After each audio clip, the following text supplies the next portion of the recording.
Gadis, selamat datang di podcast Talk with PDKPP tahun 2026. Oke, jadi hari ini kita bakal bahas tentang mahasiswa kesehatan versus reality of healthcare world. Nah, jadi pembahasan hari ini gak jauh-jauh dari kehidupan kita sebagai anak mahasiswa kesehatan, dan juga kita akan berbincang dengan narasumber kita yang keren banget pada hari ini. Boleh dong Kak, perkenalkan diri dan kegiatannya apa aja? Oke, halo Gadis, kenalin saya Widya Maulina dari Bujang Gadis Kesehatan Kota Palembang. Kegiatannya sekarang lagi sibuk kuliah sama organisasi aja. Oke, terima kasih. Jadi narasumber kita hari ini keren banget karena beliau merupakan salah satu anggota dari Bujang Gadis Kesehatan Palembang. Nah Kak, seperti yang Kakak alami dari pengalaman Kakak nih, skill apa aja sih Kak yang kita perlukan selain dari nilai akademik Kak untuk menjadi mahasiswa kesehatan yang baik? Oke, terkhusus untuk mahasiswa kesehatan, nggak cuma nilai akademik aja yang dibutuhin, tapi juga yang pastinya dari komunikasi kita, empati, dan juga kerjasama. Karena kan ketiga ini saling berkaitan, apalagi kita mahasiswa kesehatan yang bakal terjun langsung atau berhadapan langsung gitu sama masyarakat yang lebih luas gitu. Jadi di sini yang paling penting itu adalah skill komunikasi kita. Skill komunikasi ya Kak yang paling penting dan utama. Nah, gimana nih Kak cara Kakak atau tips nih untuk menjaga mental kita di dunia kesehatan ini? Kan pastinya berat banget ya Kak menjalaninya. Nah, kalau dari Kakak itu sendiri gimana? Oke, kalau dari aku sendiri itu yang pastinya kita tuh harus mengenali diri kita sendiri dan kenal batas diri kita. Dan juga kita tuh harus memberikan ruang dan waktu untuk kita beristirahat, untuk memulihkan pikiran kita, jiwa kita, tenaga kita, begitu. Oke Kak, bagus banget ya tipsnya.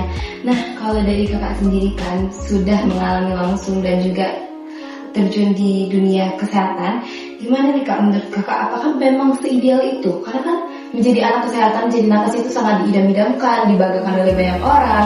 Apakah itu memang sangat worth it untuk diikuti gitu Kak? Oke, pasti juga banyak teman-teman yang ingin terjun langsung dan juga menjadi bagian dari tenaga kesehatan itu sendiri. Dan untuk kita sendiri itu, kalau menurut saya, jangan takut dan terus tetap belajar, gitu aja sih. Apakah setelah Kakak masuk ke dunia kesehatan ini sesuai dengan ekspektasi Kakak? Sesuai sih, tapi kita benar-benar harus banyak-banyak istirahat aja sih. Jangan lupa istirahat ya, Janggis. Nah, menurut Kakak nih, kesalahan atau mindset buruk apa yang sering dialami atau dilakukan oleh anak-anak kesehatan tentunya? Kalau yang saya lihat di dunia kerja itu kan pasti teman-teman tuh bakal menilainya tenaga kesehatan itu dengan nilai yang tinggi. Nah, tetapi di sini kita itu yang pastinya harus ada kemampuan profesional dan juga ada kerjasama kita, karena kita kan bakal terjun langsung sama rekan kerja kita, satu tim begitu. Jadi ya di sini kita harus benar-benar profesional juga sih. Oke, jadi kita nggak boleh cuma gaya-gayaan doang ya untuk masuk kesehatan ini, harus profesional dan tanggung jawab juga. Nah, gimana nih Kak? Tips dari Kakak, cara mahasiswa kesehatan untuk mempersiapkan diri biar nggak kaget tuh melihat realita yang terjadi di dunia kesehatan Kak? Oke, kalau tips dari aku sih, kita kan pasti selama kuliah atau selama kita sekolah gitu, kita itu harus banyak-banyak melakukan praktik.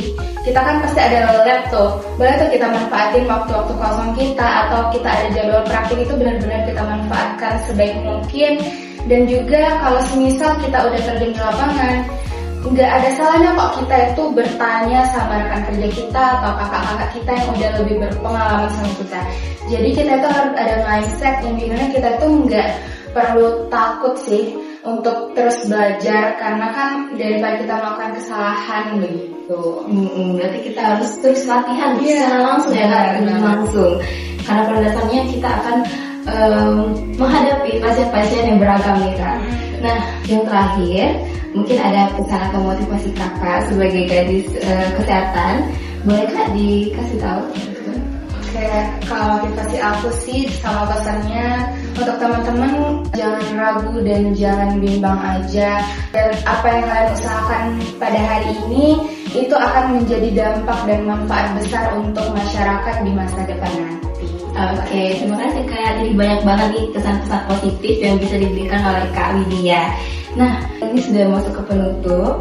Mungkin saya ucapkan terima kasih sebesar-besarnya dengan narasumber kita pada hari ini. Semoga dari apa yang kita bicarakan hari ini bisa bermanfaat buat teman-teman pelajari. Nah, sebelum mengakhiri Kak, kita ada jargon nih dari BGKPP dan juga podcast kita hari ini. Nanti yang pertama yaitu kalau aku bilang BGKPP, jawabnya more than just pageant. Oke. BGKPP, more than just pageant. Oke, yang kedua yaitu ada dari podcast kita yaitu Talk with BGKPP tahun 2026. Nanti jawabnya Grace, Glow, and Grow. Oke. Talk with BGKPP, Grace, Glow, and Grow.